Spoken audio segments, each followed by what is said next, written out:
The slap echoed through the marble halls of the Okonkwo mansion like a thunderclap. "Get out of my house." Chief Adebayo Okonkwo's voice boomed, his hand still trembling from the force of the blow. "You are no longer my daughter." 19-year-old Amara clutched her burning cheek, tears streaming down her face as she stood in the grand living room that had been her home since birth. Outside, the Lagos sun was setting, casting long shadows across Victoria Island's most prestigious neighborhood. Inside, her world was crumbling. "Adebayo, please."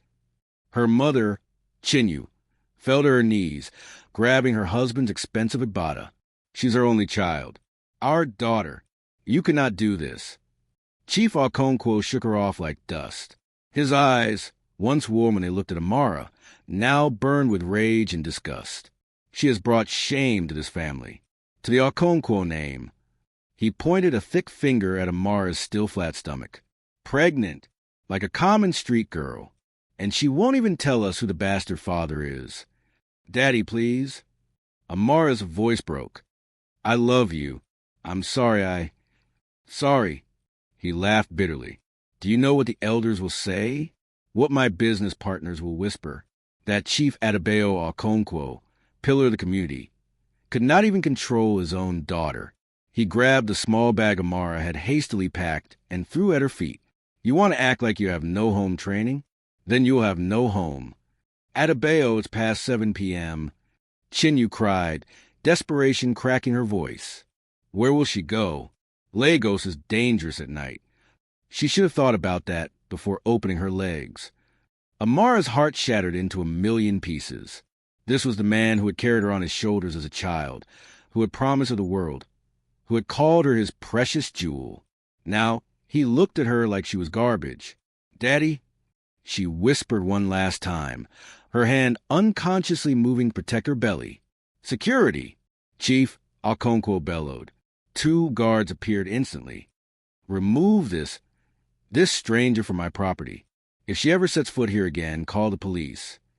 As rough hands grabbed her arms, Amara looked back at her mother, who was sobbing uncontrollably on the floor. Their eyes met for one heartbreaking moment. "I'm sorry, Mama," Amara mouthed. The heavy gates of the Okonkwo mansion slammed shut behind her with a finality that shook her bones. Amara stood on the street, alone, pregnant, and abandoned, clutching her small bag as the darkness of Lagos night descended around her. She had no money, no phone. Her father had smashed it against the wall. No friends to call. Nothing but the life growing inside her and a broken heart. Behind those gates, she could hear her mother's wails cutting through the evening air. Amara took a deep breath, wiped her tears with the back of her hand, and started walking into the unknown. She had no idea that 3 years from this very moment, she would return to the same gate. But when she did, she wouldn't be the broken, desperate girl her father had thrown away. She would be something he never expected, and the truth she would bring would shake the Okonkwo family to its very foundation. Hello, guys. Welcome to Africantales by Miracle. Don't forget to like this video, subscribe, and share it with your friends, and most important thing, turn your notification bell so you can get informed when I drop another amazing story. Drop your thoughts and reactions in the comments. What would you do if your spouse tried to kill you and you survive? Will you take a revenge or disappear forever? 3 months earlier, the morning Amara's life changed forever began like any other privileged day in Lagos. She woke up in her luxurious bedroom overlooking the sparkling waters of Victoria Island, the morning sun filtering through silk curtains. At 19, Amara Okonkwo had everything: a loving family, admission to study business administration at the University of Lagos, and a future as bright as the gold jewelry her father loved to drape around her neck. My precious jewel, Chief Adebayo would call her, his only child after years of prayers and consultations. To him, she was perfection itself. That morning, Amara hummed as she prepared for another day at the university. Her mother, Chinyu, had already laid out breakfast in the dining room: akamu, akra, and fresh pap, the way Amara liked it. The mansion buzzed with the quiet efficiency of their house staff, everything running like clockwork in the Okonkwo household. "Good morning, my daughter." Chinyu greeted her warmly, adjusting her wrapper as she sat down. You look radiant today. If only her mother knew the secret that made her glow. Amara was in love. Deeply, madly, completely in love with Chitty, a charming final-year student she'd met 6 months ago. He was everything her sheltered life had never exposed her to, exciting, worldly, and devastatingly handsome. Chitty worked part-time at her father's logistics company while completing his degree in engineering. He drove a modest car, but had dreams bigger than Lagos itself.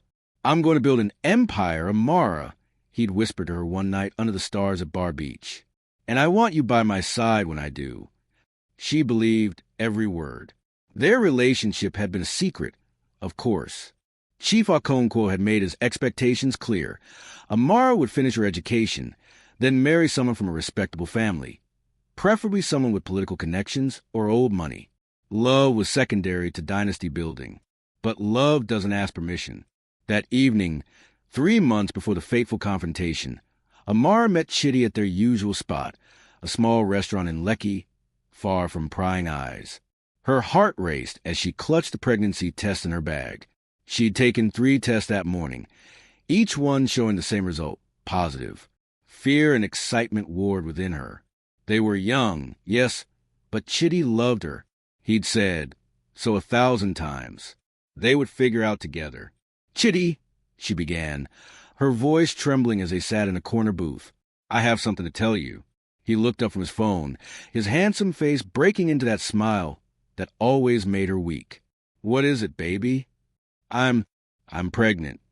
The smile froze. Then slowly, like ice melting in reverse, it hardened into something she'd never seen before. Something cold. "You're what?" "Pregnant. With our baby. I know it's unexpected, but..." Chitty's chair scraped back violently. "Are you insane? How did you let this happen?" Amara felt her world tilting. "How did I let this happen?" "Chitty, listen to me very carefully," he said, his voice dropping to a harsh whisper. He leaned forward, and for the first time, she saw who he really was. "You are not going to ruin my life with this nonsense. I'm about to graduate. I have opportunities lined up. I don't need some spoiled rich girl trapping me with a baby." Tears sprang to her eyes. "Trapping you? Chitty, I love you. You said you loved me." "Love." He laughed cruelly. "You think this is love? You were fun, Amara, a good time, the daughter of a wealthy man. Do you know how good that looked on my resume? But a baby? No. Get rid of it." "What?" "You heard me. Get rid of it, or you're on your own. And if you try to pin this on me, I'll deny everything. Who do you think people will believe? You, or the respectable young man working hard to make something of himself?" He stood up, throwing money on the table. "Don't contact me again." He walked out of the restaurant, and Amara's life as she knew it ended. For 2 weeks, she lived in denial, hoping Chitty would come to his senses. She called him repeatedly. He blocked her number. She went to his apartment. He'd moved out. She tried to catch him at her father's company. Security said he'd resigned. He had vanished like smoke. Meanwhile, the symptoms grew worse. Morning sickness hit her like waves. Her mother noticed she was picking at her food, looking pale. Time was running out. Amara knew she had 2 choices: hide the pregnancy and secretly get an abortion, or tell her parents and face the consequences. She chose truth. She chose life. That decision led to a moment she would never forget. Standing in the living room, her father's handprint burning on her cheek, her mother sobbing on the floor, and the gates of her childhood home slamming shut behind her. As she walked through the dark streets of Lagos that night, Amara made a silent vow. She didn't know how, but she would survive this. She would protect her baby. And one day, everyone who had cast her aside would see exactly what Amara Okonkwo was made of. The soft glow of streetlights illuminated her path as she walked toward Oshodi, where the night markets buzzed with life. She had nowhere to go, but she kept walking. Behind her, in the mansion she could no longer call home, Chief Adebayo Okonkwo poured himself a whiskey and told himself he'd made the right decision. He had no idea how wrong he was. The markets of Oshodi never slept. Even at 9 p.m., they pulsed with life. Traders shouting, generators humming. the smell of suya and diesel mixing in the humid air. Amara stumbled through the chaos, her designer shoes already caked with mud. Her small bag clutched her chest like a shield. Everything hurt. Her feet, her face where her father had struck her, her heart most of all. "Sister, you lost?" A man stepped into her path, his smile revealing gaps where teeth should be. Others materialized from the shadows. Area boys, hustlers, predators who could smell vulnerability from miles away. Amara's blood ran cold. She'd never been in this part of Lagos without a driver, without security, without the protective bubble of wealth. Now she was just another lost girl in the wrong neighborhood. "Please," she whispered, backing away. "Please just let me pass." "Let you pass?" The man laughed. "That's a nice bag you're carrying. Why don't you?" Wouldn't you do?" A woman's voice cut through the night like a machete. "Leave that girl alone before I call Sard for you." A stout woman in a faded wrapper and head tie pushed through the circle of men, brandishing a wooden spoon like a weapon. Despite her age, she looked about 50. There was fire in her eyes that made the men step back. "Mama Ngozi, we just play with her," one mumbled. "Play? You want make I play with your head? Comment for here." The men scattered. The woman, Mama Ngozi, turned to Amara with sharp, assessing eyes that softened when she saw the tears, the bruise forming on her cheek, the desperate clutch of the bag. Small girl. Wouldn't happen? You done run from house." Amara's composure, held together by pure will, finally cracked. She collapsed onto a nearby bench, sobs racking her body. Mama Ngozi sat beside her, making soothing sounds, and waited for the storm to pass. When Amara could finally speak, the story poured out: the pregnancy, Chitty's betrayal, her father's rejection. She left out the wealth, the mansion, the name that opened doors. What did any of that matter now? Mama Ngozi listened in silence, her weathered face unreadable. When Amara finished, the older woman sighed deeply. "This life no balance at all," she said quietly. "But Pekin, you lucky say you still get life. That one way put you for family way. He done show you say, be bastard. Your papa some men, their pride go kita before sense go catch them." She stood up, dusting off her wrapper. "Come, you fit sleep from my place tonight. Tomorrow we go think what do we go do. I don't have money to pay you." Mama Ngozi's laugh was surprisingly warm. "You think say now money be everything? Come Jer."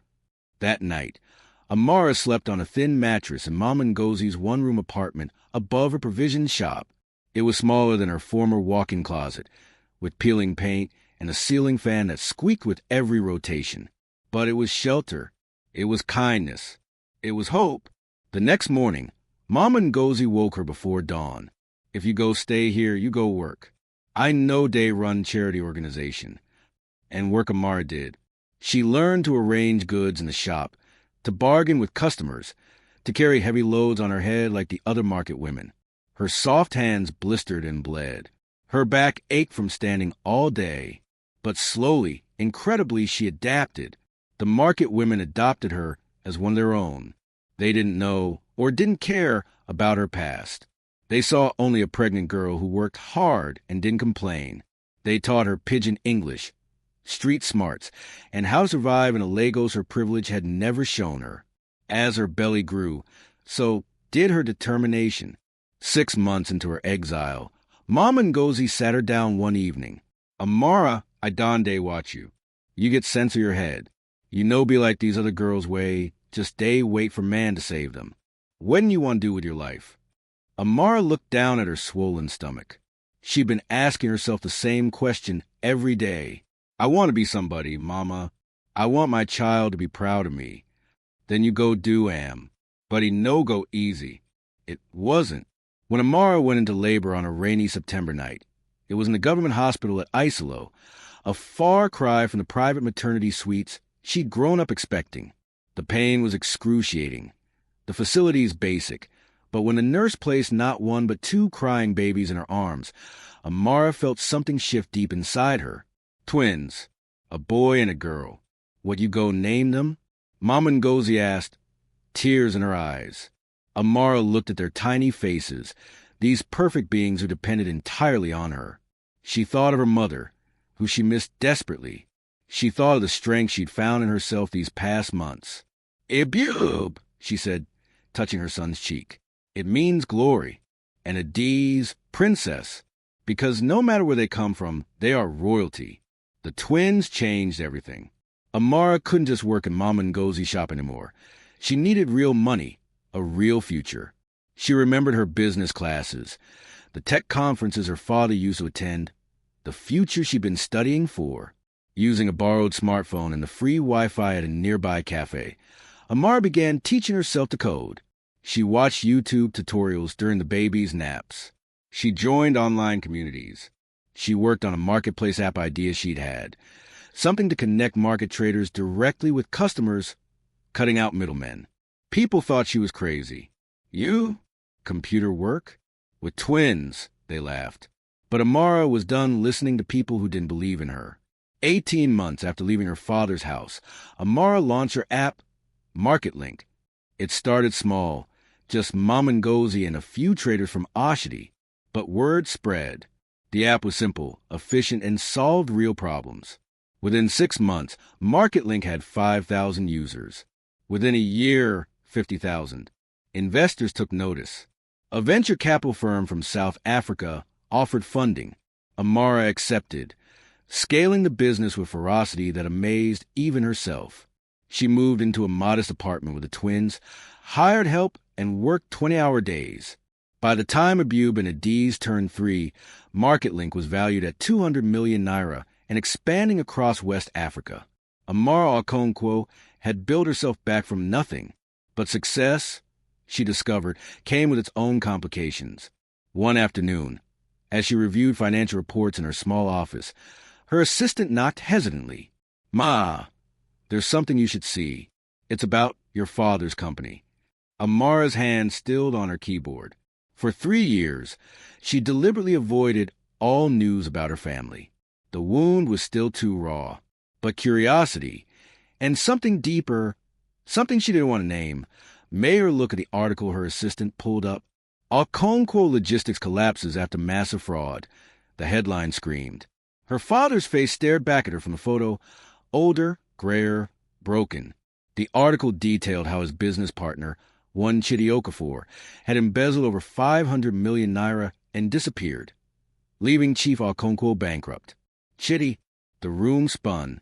The father of her children had not only abandoned her, he destroyed her father. Amara sat back in her chair, her mind racing. She thought of her mother, who'd probably stood by her husband through the collapse.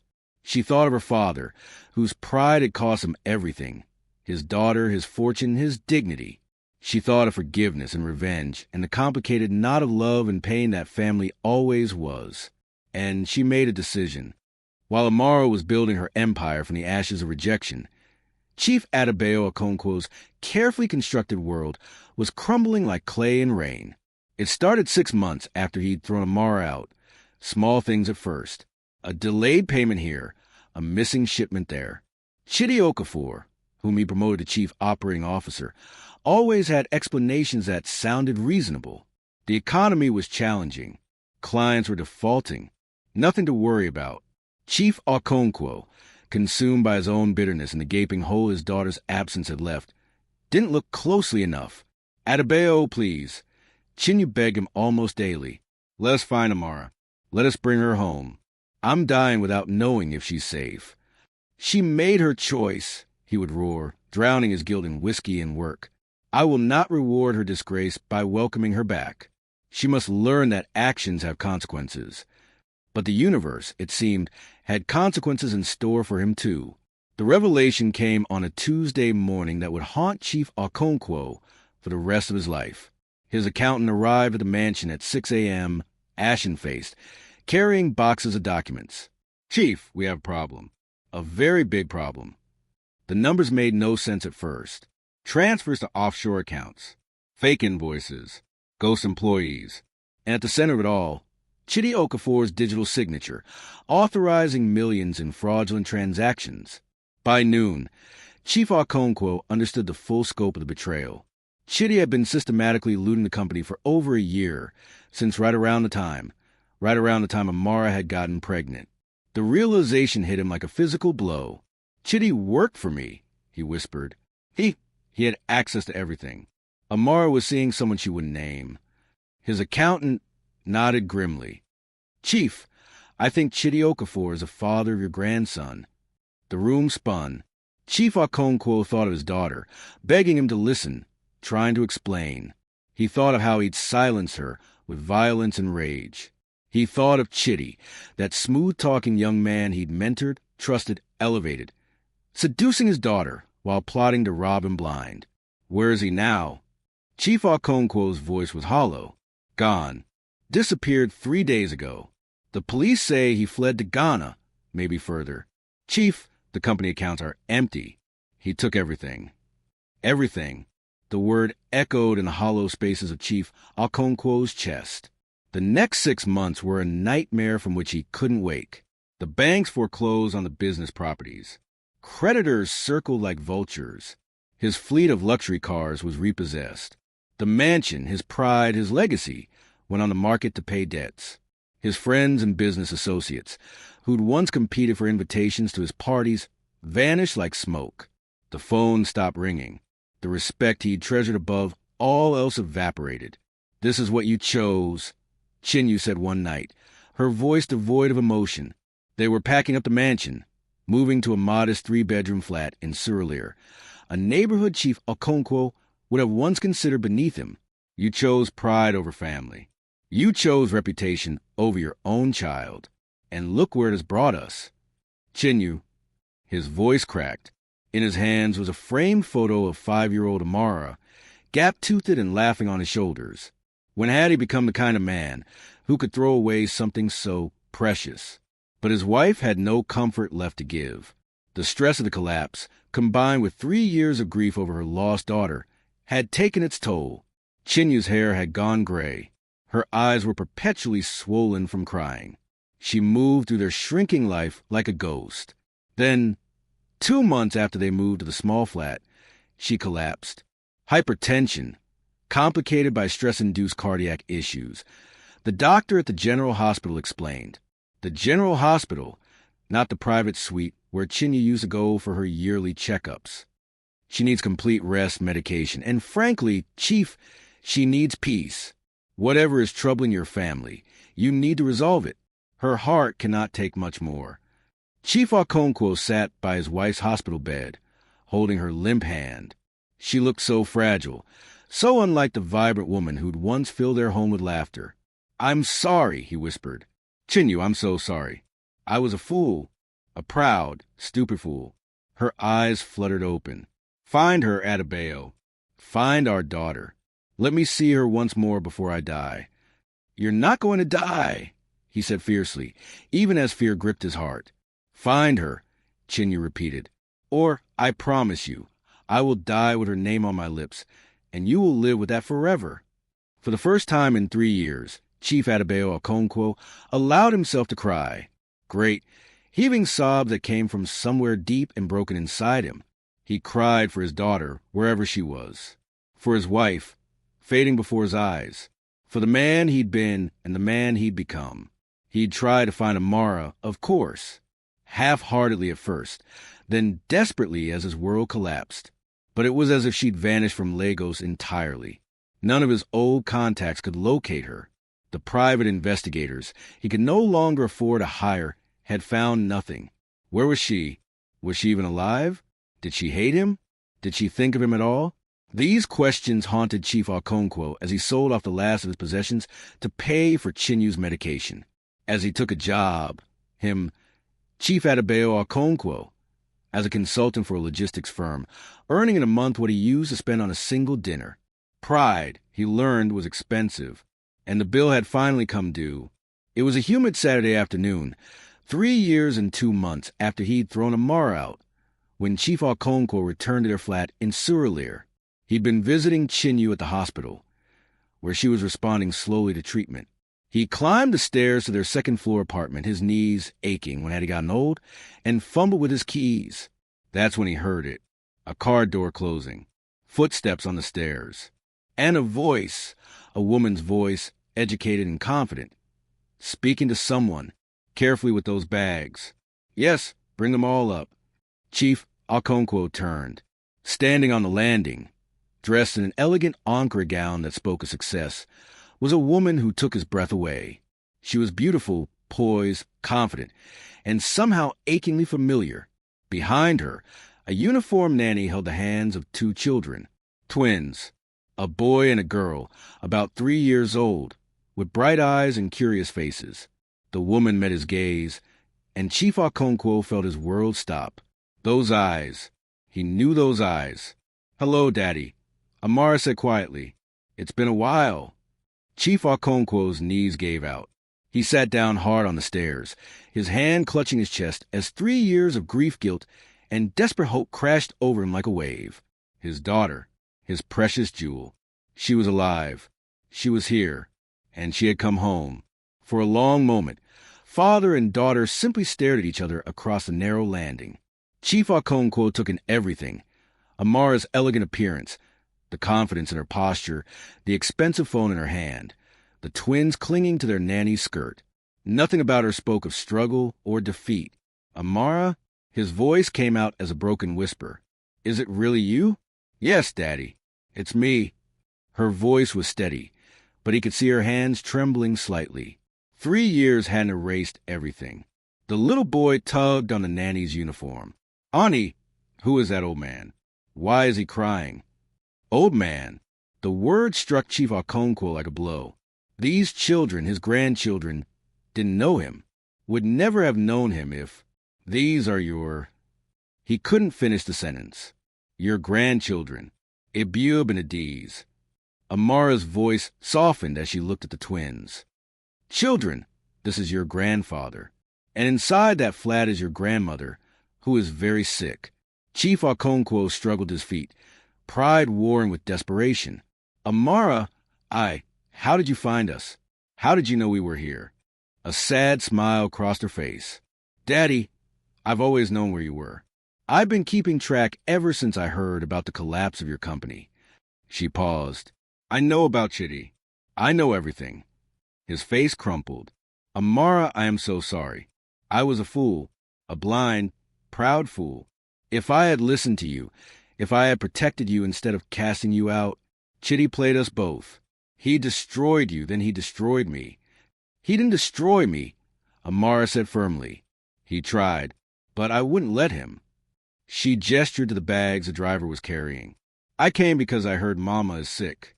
I came because no matter what happened between us, she's still my mother, and you're still my father." Chief Okonkwo's tears flowed freely now. "I don't deserve your forgiveness. What I did to you, throwing you out pregnant, alone, in Lagos at night. You could have died. My grandchildren could have died because of my pride, because I cared more about what people would think than about my own daughter. You're right. You don't deserve it." Amara's words were harsh, but her eyes glistened with unshed tears. "What you did almost broke me, Daddy. There were nights I wanted to die, nights when I held my babies and wondered how I would feed them the next day." She wiped her eyes roughly. "But I survived. I built something from nothing. And I learned that family isn't just about blood. It's about who shows up when you're drowning." "Then why are you here?" he asked. "Why come back to a man who failed you so completely?" Amara was quiet for a moment, watching her children play with the nanny. "Because Mama Ngozi, the woman who saved my life, taught me something. She said, 'Anger be like poison way you drink, but you day expect another person to die.' I was poisoning myself with hatred, Daddy, and my children were growing up in the shadow of that poison." She turned back to him, her expression resolute. "I'm not here to pretend everything is okay. I'm not here to forget what happened. But Mama is sick, and I won't let her die thinking I hate her. She's the innocent one in all of this." She paused. "And maybe you've suffered enough too." Before Chief Okonkwo could respond, the door to the flat opened.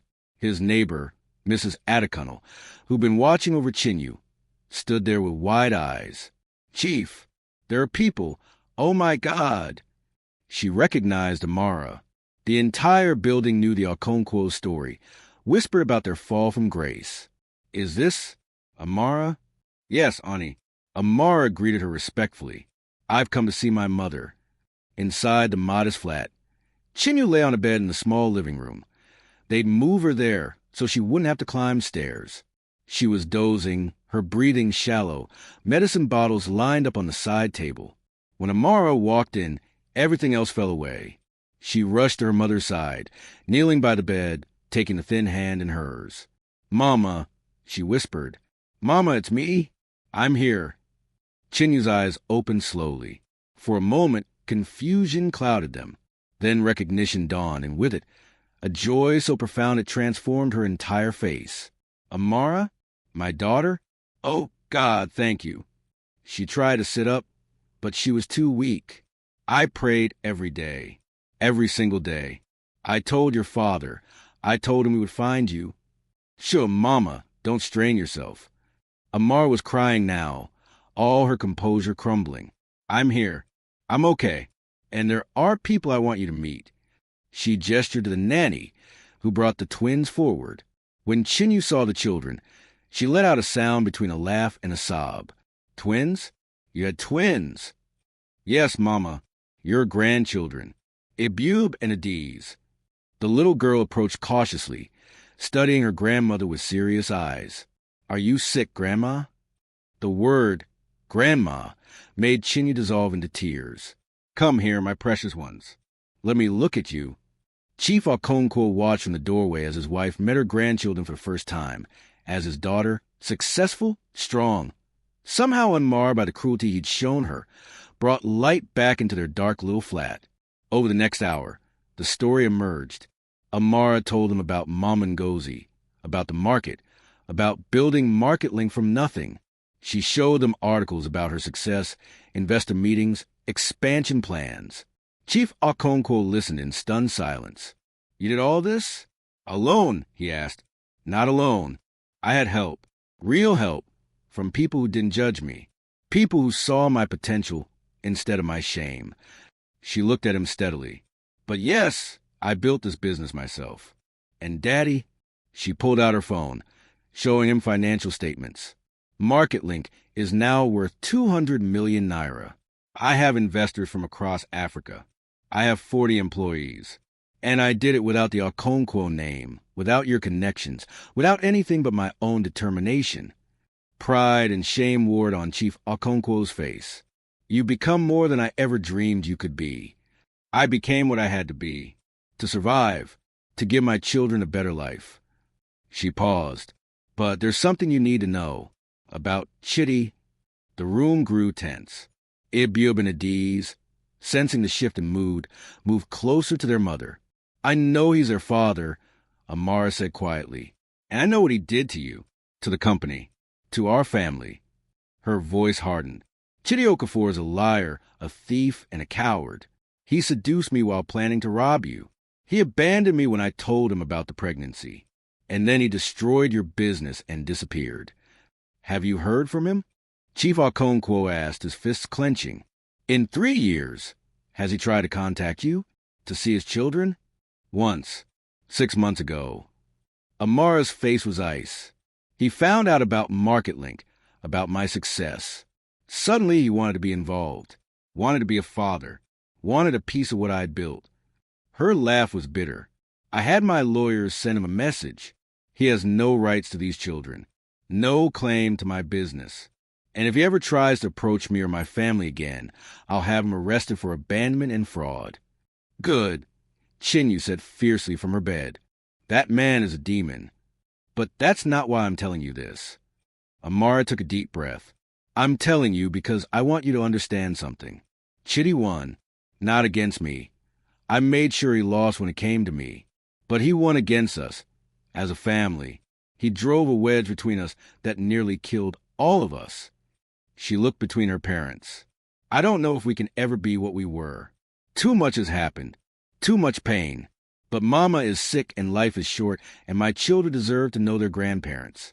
So I'm offering something I never thought I would. Her voice shook. I'm offering a chance. Not forgiveness. Not yet. But a chance to rebuild. Slowly. Carefully. Chief Okonkwo fell to his knees before his daughter. Amara, I will spend the rest of my life trying to make this right. I know I can't undo what I did, but please let me try. Amara looked at this broken man, the shadow of the powerful father who'd once ruled her world, and felt something shift in her chest. Not forgiveness. Not yet, but maybe, possibly, the beginning of healing. Get up, Daddy, she said softly.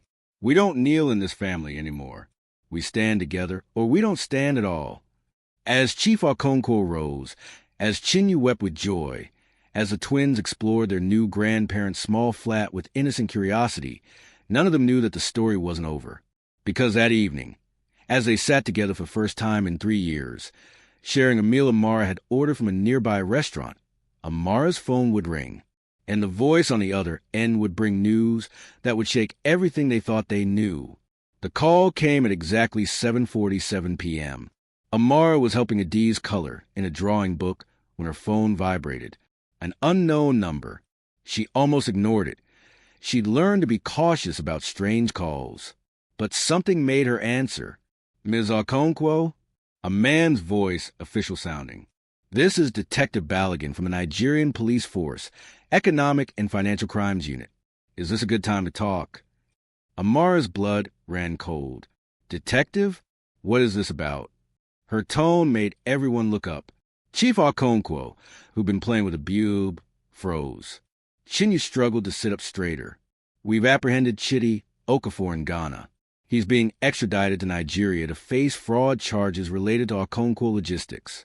We need you to come to the station tomorrow for a statement regarding his relationship with you and your father. The room spun. You caught him? Yes, ma'am. He got greedy, tried to run the same scam in Accra. The Ghanaian authorities flagged him, and we had an existing warrant. He'll be prosecuted for the theft from Okonkwo Logistics. But, ma'am, the detective's voice softened. We also need to discuss the matter of child support and abandonment, if you wish to press charges for that as well. Amara's hand tightened on the phone. 3 years of anger, pain, and betrayal surged up inside her. She could press charges. She could make Chitty pay for everything he'd done to her, to their children, to her family. She looked at her father, whose face had gone pale, at her mother, whose hands were clasped in prayer, at her children, innocent and beautiful, who'd never asked for any of this. Detective, she said slowly, I need to think about this. Can I call you back tomorrow? Of course. But Ms. Okonkwo, whatever you decide, I want you to know what he did to you was unconscionable. The law is on your side. After she hung up, silence filled the small flat. Finally, Chief Okonkwo spoke. They caught him. It wasn't a question. They caught the man who destroyed everything. Yes. Amara set her phone down carefully. They want to prosecute him for the fraud against your company. And they're asking if I want to press charges for child abandonment. Do it. Chief Okonkwo said immediately, his old fire returning. Make him pay for what he did to you, to our grandchildren. But Amara was quiet, staring at her twins. Ibube had fallen asleep on the small sofa, his head in his grandfather's lap. Adiz was showing Chinyu her drawing, a stick figure family holding hands. Mama Ngozi once told me something, Amara said softly. She said, some battles you fight with your fists, some with your head, and some you win by just walking away and living well. I've spent 3 years building a life, Daddy, a good life. My children are happy. My business is thriving. If I press charges, if I drag this into court, it becomes a public spectacle. My children's paternity becomes newspaper headlines. Tech entrepreneur's baby daddy drama. I can see it now. She stood up, walking the window overlooking the busy Surleer Street. Chitty will go to prison for what he did to your company. That's justice. But my justice, she turned back to them. My justice was surviving, succeeding, showing him and everyone else that I didn't need him, that I was stronger than anyone believed. So you'll let him get away with abandoning his children? Chief Okonkwo's voice rose. After everything he took from you, he took nothing from me that I didn't get back tenfold, Amara said firmly.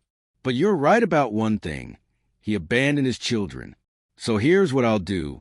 I'll cooperate with the police on your case. I'll testify about his character, about the timeline, about everything.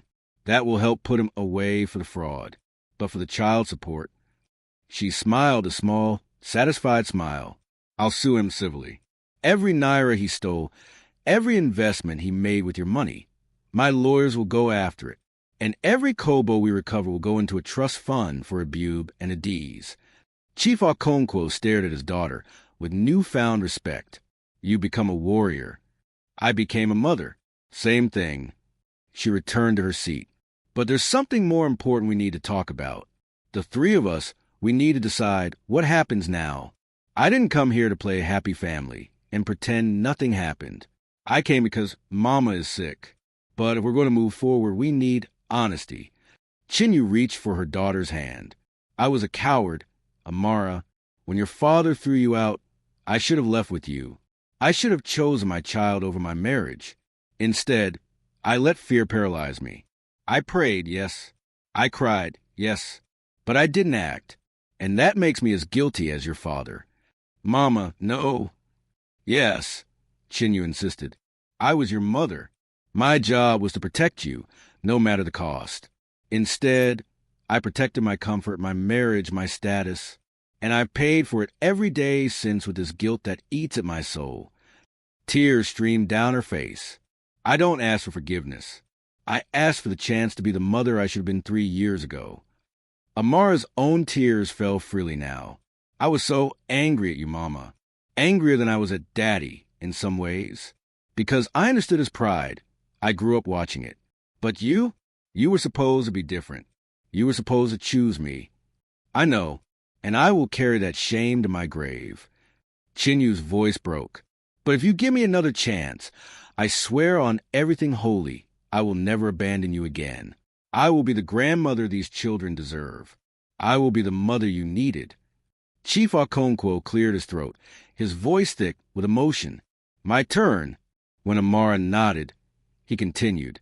I don't have pretty words. I don't have excuses. I was a monster. I value my reputation more than my daughter's life. I struck you. I threw you into the streets.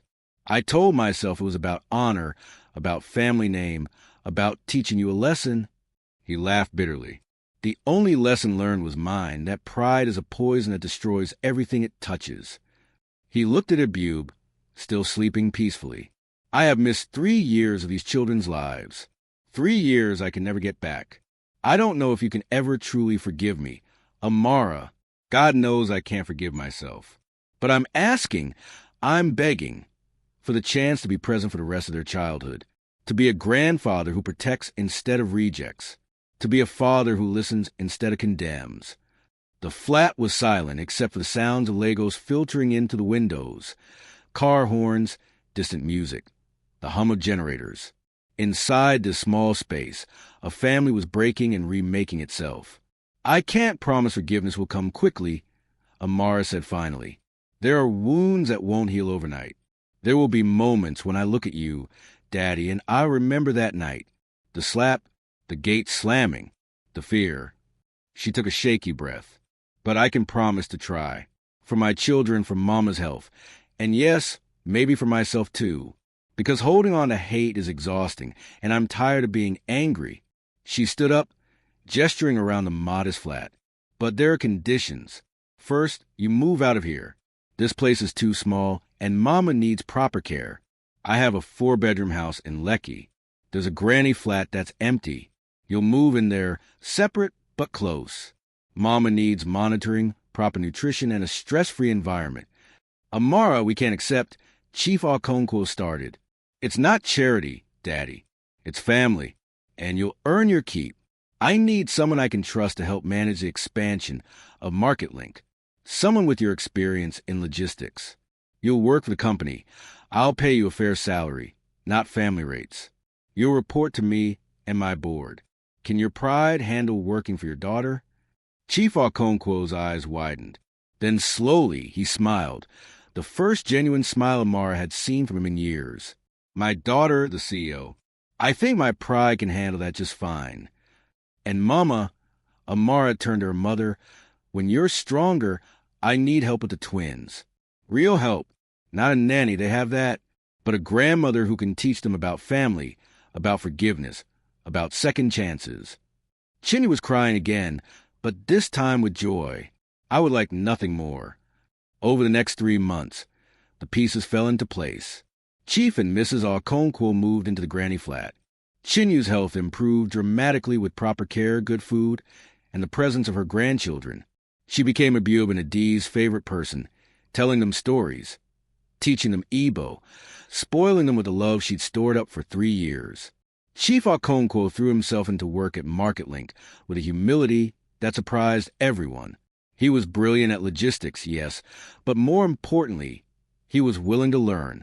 He listened to his daughter's vision, to her young team's innovations. He became not just an employee, but a mentor, the good father he should have been all along. The trial of Chitty Okafor became a media sensation. Amara testified with devastating precision, laying out his manipulation, his theft, his betrayal of trust. The court was riveting when she described how he'd seduced her while planning to rob her father. He didn't just steal money, she told the packed courtroom. He stole innocence, trust, family. But he couldn't steal my future, because I built that myself. Chitty was sentenced to 15 years in prison. The civil suit Amara filed recovered 180 million naira from his hidden accounts, money that went into trust funds for the twins and partial restitution to Chief Okonkwo's creditors. One evening, 6 months after their reconciliation, the family gathered for dinner in Amara's main house. It had become a weekly tradition, Friday night dinners where they shared food, laughter, and slowly, healing. Abub and Adiz were chasing each other around the garden, while the adults watched from the veranda. Chief Okonkwo sat beside his wife, their hands intertwined, both looking healthier and happier than they had in years. I have something to say, Amara announced. The table fell silent. MarketLink has received a major investment offer. A consortium from Silicon Valley wants to partner with us to expand across Africa. If I accept, we'll be valued at over 1 billion naira within 2 years. Gasps of joy and congratulations erupted, but Amara held up her hand. There's more. The board has suggested we change the company name to reflect our growth. They want something that honors our roots while looking to the future. She paused, her eyes meeting her father's. I'm proposing we rename it Okonkwo Technologies. Chief Okonkwo's face crumpled. Amara, after everything I did, you would put our family name on your success? Not your name, Daddy. Our name. The name of a family that fell apart and chose to rebuild. The name that represents second chances and redemption. She smiled through her own tears.